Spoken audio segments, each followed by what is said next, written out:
আমার কাছে আর বেঁচে না, সে তো না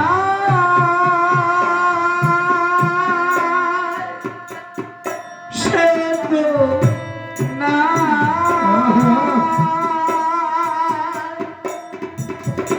সে আর বেঁচে না।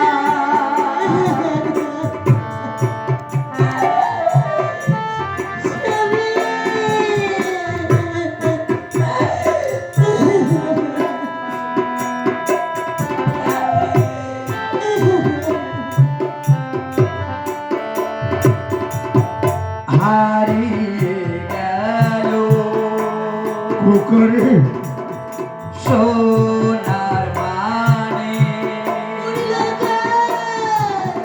সে তো আর বেঁচে না, হারিয়ে গেল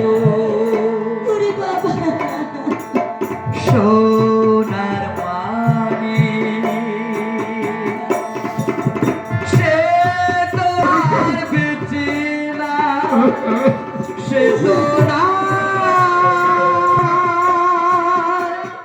সে তো না সে আর বেঁচে না।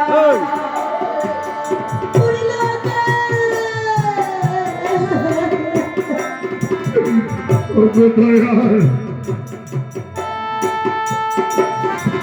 আমার আরাধ্য দেবতা দেবাদিতে মহিষা সে তো না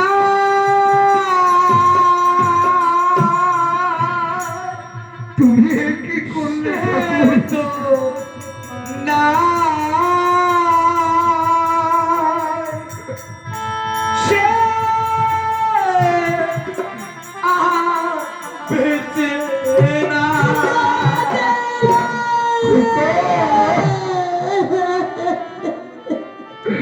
এই সংবাদটা শোনাবার আগে যদি আমার মৃত্যু হতো তাও হতো অনেক সুখে। ওগো ঠাকুর, তুমি এমনি ভাবে কালিমা হাসাও আর কালিমা কাঁদাও ঠাকুর। সোনা, তুমি তুমি আর এমনি ভাবে চোখের জলে ভেসে নিজেকে আর জীবনটা শেষ করে দিতে যেও না সোনা। যার জন্য করিলাম আমি এত আয়োজন, সেখানে ধরে রাখতে পারলাম না আমি আমার পুত্রকে। সোনা, যে জনে হো জগৎ ছেড়ে চলে যায় শত কাঁদলো আর আমরা কোনোদিন তাকে ফিরে পাবো না। তাই তো তুমি চোখের জল মুছে ফেলে তোমার হৃদয়টাকে তুমি একটিবারের জন্য পাশাদ দিয়ে গড়ে তোলো সোনা। অবসাদ করে দাও দূর, কর্ম করে দাও ঈশ্বরের ইঙ্গিতে। তুমি কি বলছো স্বামী? আজ এক এক করে ছোট ছোট সন্তানকে দিয়েছে আমি ওই কালিদাস সাগরে। শেষ পর্যন্ত কাইকে পেলাম আমি ধনন্তরীর বরে, আমার ছেড়ে চলে গেল। এই পৃথিবীতে মা ডাকার মতো আমার যে আর কেউ রইল না। আজ আমরা সর্বস্ব হারিয়ে নিঃস্ব রিক্ত হয়ে গেলাম। তাই তো তোমার কাছে জোর হাত করে আমি অনুরোধ করে বলছি স্বামী, সনকা, শুধু একটিবার তুমি শুধু ওই মা মনসার পায়ে পুষ্পাঞ্জলি, ওই কালনাগরীটা চরণে দেব আমি পুষ্পাঞ্জলি। এ তুমি কি বলছো সনকা? না, যে আমার এত বড় সর্বনাশ করলে এরপরে আমি ওর চরণে পুষ্পাঞ্জলি দিতে পারি না। প্রয়োজনে ওটাকে পদাঘাতে আমি বিতাড়িত করে দেবো। শোনো সোনা, এতে যদি আমাকেও মৃত্যুবরণ করতে হয় আমি হাসতে হাসতে মৃত্যুকে বরণ করবো, তবু এই কালনাগরীটা চরণে আমি কোনোদিন পুষ্পাঞ্জলি দেবো না। এত নিষ্ঠুর তুমি! আমি যখন সকল পিতা মাতার সন্তানের যদি অমঙ্গল হয় সে নিজেকে শেষ করে দেয়, নিঃস্ব হয়ে যায় সে নিজেকে। সোনা, আর তুমি আমি শোনা, তুমি এমনই পিতা, সন্তানের মৃত্যুর সংবাদ পেয়েও তুমি ওই মা মানুষের সঙ্গে বাদ বিশ্বম্বরের কথা ভাবছো। ভাবি তো, কারণ তুমি তো সন্তানের পিতা, আর তুমি আমি যে সন্তানের মা। মা 10 মাস 10 দিনে তাকে আমি গর্ভে ধরেছি, সনকা, কত লালন পালন করে তাকে আমি বড় করে তুলেছি। সনকা, আমি তো তোমার মতো পাশানো হতে পারবো না স্বামী।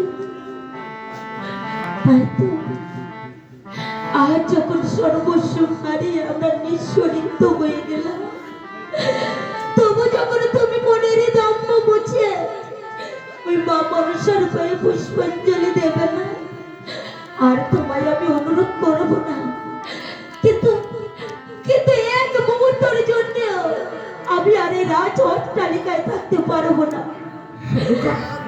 কারণ এই রাজ অট্টালিকায় আমি কিসের আশায় বেঁচে থাকবো? শোনা, একমাত্র বেঁচে থাকার অবলম্বন আমার লোকা, সেই যখন আমায় ছেড়ে চলে গেল, আমি আর এখানে থাকবো না স্বামী। শোনা, থাকো তোমার মনের অহংকার নিয়ে, থাকো তোমার মনের দম্ভ নিয়ে। আমি এই মুহূর্তে চলে যাচ্ছি আমার মৃত্যু সন্তানের কাছে। শোনা, আমি আর এখানে থাকবো না। সনকা, আমি আর এখানে থাকবো না। আমি নিষ্ঠুর, আমি পাশা, এক রাশে অভিমান নিয়ে চলে গেল তার মৃত পুত্রের কাছে। আমি কি করব? একদিকে সন্তান হারা জননী, অন্যদিকে স্বামী হারা বধূমা আমার, আর আমি পুত্র হারা একটা পাগল পিতা। ভাগ্যের কি নিষ্ঠুর পরিহাস! আজ পিতা হয়ে পুত্রের মুখাগ্নি আমাকে করতে হবে। পুত্ররে, আমি কোনোদিন কল্পনাও করতে পারিনি রে বাপি, তুই আমাকে ছেড়ে এমনই ভাবে চির বিদায় নিয়ে চলে যাবি। লাগানি, লাগা ভাই, না ওরে ভাই, আবার যে বড় সর্বনাশ হয়ে গেছে। সর্বনাশ হয়েছে? তোমার বৌদিমণি দেখে এলো ওই সাতালি পর্বতে পুত্র আর আমার সুরক্ষিত নই রে লেগা, সুরক্ষিত নেই। কি হয়েছে বলো? ও যে কালের কবরে পতিত হয়ে গেছে ভাই।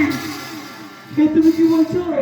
যার জন্য করিলাম আমি এত আয়োজন, সেখানেও আমি আবার সেই পুত্রকে ধরে রাখতে পারলাম না রে লেগা।